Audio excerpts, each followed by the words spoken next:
और यकीन मानो, आप लोग यकीन मानो, अल्लाह की कसम है, सिवाय मुसलमान के दुनिया की कोई और मजहब की किताब, जो बड़े मजाहिब हैं जिसमें बुद्धिज्म आ गया, जैनिज्म आ गया, जिसके अंदर यहूदी मजहब आ गया, ईसाइयत आ गई बाइबल के साथ, कोई दुनिया का मजहब वाला अपनी किताब को पकड़कर नहीं बोल सकता है कि ये आयत, ये सेंटेंस, ये जुमला, ये श्लोका, ये स्टेटमेंट इसमें कब और किसकी वजह से नाजिल हुआ, सिवाय हम मुसलमानों के।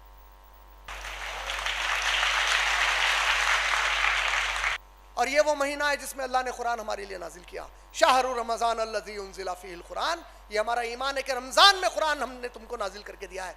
तो कुरान पर यकीन है, पूरों को है, अल्हम्दुलिल्लाह।